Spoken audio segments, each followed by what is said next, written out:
5 minutes. Les 5 minutes.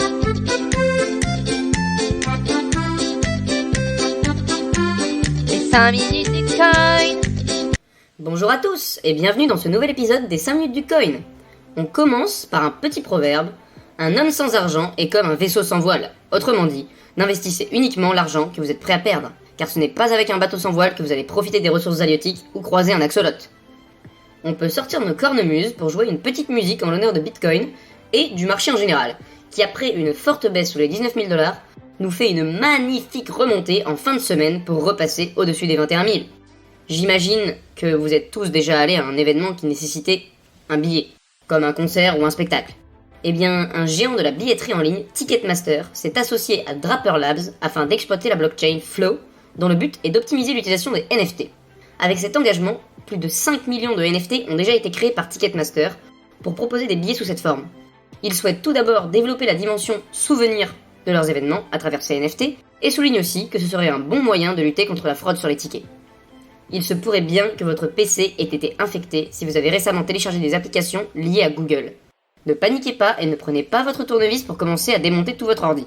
En effet, la faute revient à un malware, un logiciel malveillant. Celui-ci a été baptisé NitroCode. Son objectif, contrairement à ses nombreux confrères, n'est pas de vous voler vos crypto-monnaies, mais plutôt d'exploiter votre machine. Car à partir du moment où celui-ci se trouve sur votre PC, ce dernier se mettra à miner du Monero à votre insu. Et bien entendu, ces Monero n'iront pas dans votre poche, mais bien dans celle du hacker. On continue en parlant d'un autre voleur. Je me sens un peu comme une gourgandine en payant leur abonnement, je vais pas vous le cacher. C'est pour ça que je prends celui d'un pote. Je vous décris ici la plateforme Netflix, qui, suite à la récente chute de son action, a décidé de changer son modèle économique en réduisant le coût de l'abonnement, mais en ajoutant des pubs sur la plateforme. Ils ont récemment annoncé qu'il n'y aurait pas de publicité liée aux crypto-monnaies sur leur plateforme. Une décision assez dure, quand on sait que d'autres acteurs sont beaucoup plus flexibles quant aux publicités liées aux cryptos. Je vous parlais de voleurs. Eh bien, un hack a eu lieu sur l'écosystème Avalanche. Cela n'embellit pas leur situation. Ils avaient vraiment pas besoin de ça en ce moment, hein. Ils sont bien loin de sabrer le champagne. C'est une attaque de flash loan qui a eu lieu. Ce genre d'attaque consiste à exploiter la faiblesse d'un smart contract afin d'emprunter de la crypto. Ici, de l'AVAX, sans avoir besoin de le collatéraliser. Autrement dit, un petit prêt 100% gratos. Après avoir récupéré ses cryptos, le hacker manipule le cours pour revendre son emprunt avec une plus-value. Le hacker aurait touché plusieurs fournisseurs de liquidités, dont Curve Finance et Lending Nerus, pour finalement récupérer un butin d'environ 370 000 USDC. Boum, là on passe aux choses sérieuses. La police et la gendarmerie nationale recrutent des experts au blockchain. En effet, sur le site Bourse Emploi Public, en gros, c'est le pôle emploi des métiers de l'État, des annonces ont vu le jour afin de recruter des experts blockchain. Cependant, ces emplois ne sont ouverts qu'aux personnes ayant déjà un contrat avec le ministère de l'Intérieur ou faisant déjà partie des forces de l'ordre. Autrement dit, il va pas y avoir grand monde qui se bousculera au portillon. C'est pas pour aujourd'hui l'apéro avec mon ami Marcel Patulacci, gardien de la paix. Un utilisateur Twitter, connu sous le pseudo de Fatman Terra, a offert un tour de toboggan gratuit à ses abonnés. Cette personne est profondément énervée par les gens se faisant avoir par des projets scam et trouve qu'il est très facile de duper les investisseurs.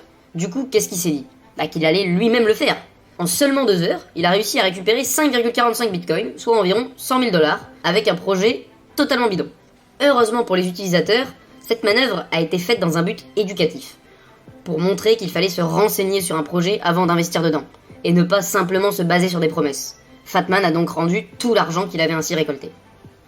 On termine les actualités de cette semaine par une petite balade dans le métaverse. Un nouveau géant de l'industrie a l'air de s'y intéresser fortement. Ce géant, c'est Ford Motor Company, qui a déposé 19 demandes d'enregistrement de marques pour ses plus grosses filiales. En faisant cela, le but est que ces marques soient utilisables dans le métaverse. Donc ici, on parle de véhicules, de vêtements, mais également de boutiques. Moi qui ai toujours rêvé d'avoir une Ford Mustang, je vais peut-être enfin pouvoir me la payer. Merci d'avoir suivi ces 5 minutes du coin. Si ce condensé de l'actualité vous a plu, n'hésitez pas à vous abonner et à le partager. Vous pouvez également me suivre sur Twitter au même pseudo que l'émission. Sur ce, bonne journée à tous, et surtout, hold on for dear life!